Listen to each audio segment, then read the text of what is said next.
Councillor Karina Serfontein is with us to talk to us about this issue. So thank you so much, Karina, for your time and for joining us. So the DA has welcomed the court decision for dissolving the Ngwate Council. What's your take on the mayor being shocked at this particular situation? Cleo, good evening, and thank you very much for having me tonight. That remark is actually a shocking remark. I also noticed that the mayor made mention of this is what has been inherited. Unfortunately so, this is the inheritance for the last 4 terms. Only that, so it's not an inheritance, this is the ANC legacy, just going and driving this bus, fast tracking down the road. So to my mind, that's no shock. In your view, maybe let's just unpack what some of the challenges are of this municipality. You've described it as completely dysfunctional. Maybe just take us through what it is that the residents are not receiving as basic services. If we go on a daily basis within our municipality, I'm going to start with Skoppies, that's the town where I'm residing. We are each and every day, the residents have water shedding. Water is your first basic right. There's no schedule can be drawn up. Sometimes when we have water, it is of such poor quality that residents cannot use that. Your first basic right being denied. If we continue. Electricity, the poor infrastructure of electricity, of lines. If there's just a slightest of wind or rain, there's electricity disruptions, and that can take for hours to be repaired. That is now service delivery. The residents of Ngwate deserves better, and they've been failed, not recently so, for many, many years.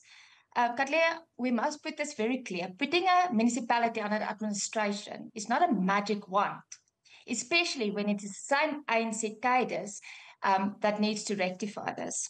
History has shown us that most interventions fail because they are political motivated, poorly implemented, and there's a lack of real accountability. So even though we welcome this court order, the reality on the ground needs to change. The residents deserve better. In Ngwate municipality, it's not that there's any proactive work being done. Everything is being done under damage control. The old saying, if you fail to plan, you plan to fail. There's no proactive work being done.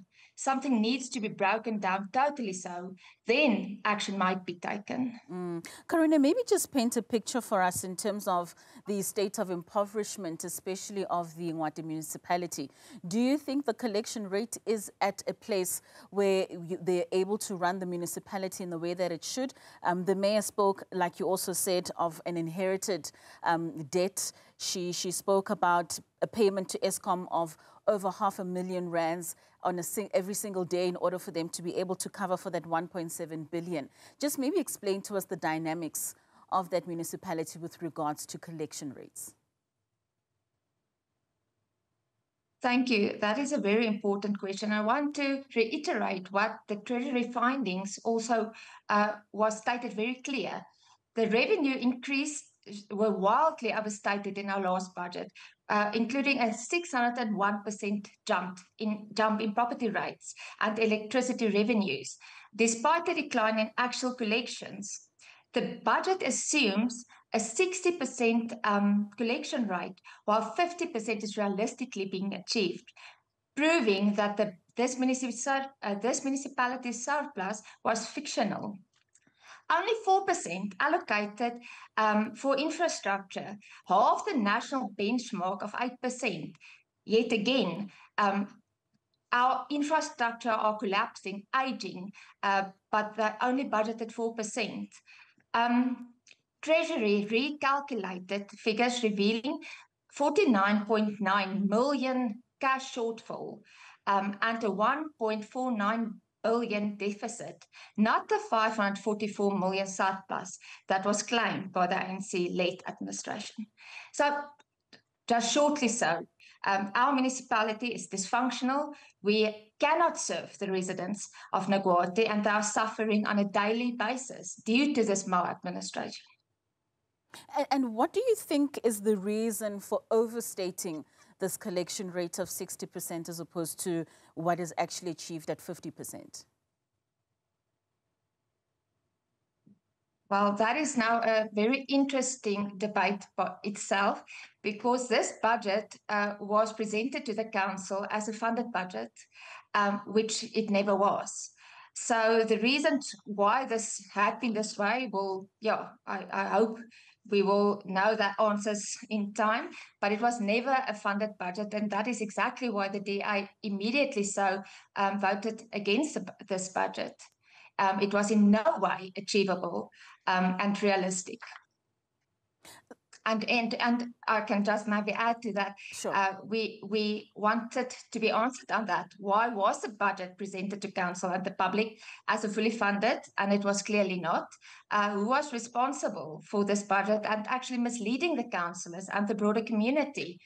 There must be accountability for this breach of public trust too, and we will keep on fighting for that. So earlier, my colleague Naledi Molewa was speaking to the Auditor General, Zakani Maluleke, and she was just discussing the issue of municipalities, and her analysis being that a lack of skills in municipalities and also a lack of support from national and provincial level in terms of how municipalities find themselves in dire situations such as the one of Ngwate.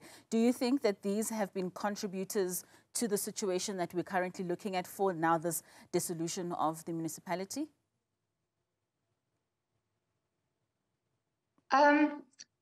I think I want to change. I want to change the angle. The DA has proven in places like Midvaal, like Gouga, that good governance is not about administrators. It's about political will, clean audits, and service focus, really putting the residents of a municipality first. So we can change the system, but there has to be accountability. There has to be proper communication. There has to be intervention from province or even nationally so. That's why we see province and the local structures failed, the ANC structures failed to the residents. There's no accountability. We cannot continue like this. People need to be clear on what the vision is for this municipality. Even if we are placed on an administrator, we need to know what's the vision of the administrator, what will the reports be, how regular will we receive feedback. As I said, this is not a magic wand. There needs to be political will to really bring the needed change to the municipality, to the voters outside, as they deserve. And it is possible if the political will is there. So the court has ordered for the municipality to be dissolved. What's the next step from here? For now, the MEC has to call, or that court order needs to be bring into action, and then administrator will be placed within the municipality. Of course, part of the court order was also that the municipal council be disbanded. So we will then believe in due time there will be by-elections in all the wards throughout Ngwate in all 5 towns. That's Koppies, Parys, Vredefort, Edenville, and Heilbron.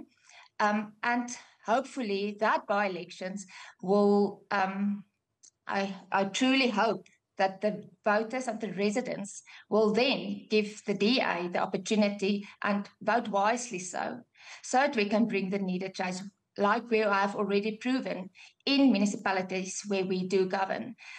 Even if we can look at a possible government of local unity, but we have to get proper councillors in the council that are working towards bringing better service delivery, and we have to break the stronghold of the ANC. All right, Carina Serfontein, thank you so much for your time and for joining us this evening. That's the DA councillor in the Ngwate municipality speaking to us on the DA welcoming the ruling that has been handed down by Judge J.P. Dafur in the Free State High Court ordering for the immediate dissolution of that municipality.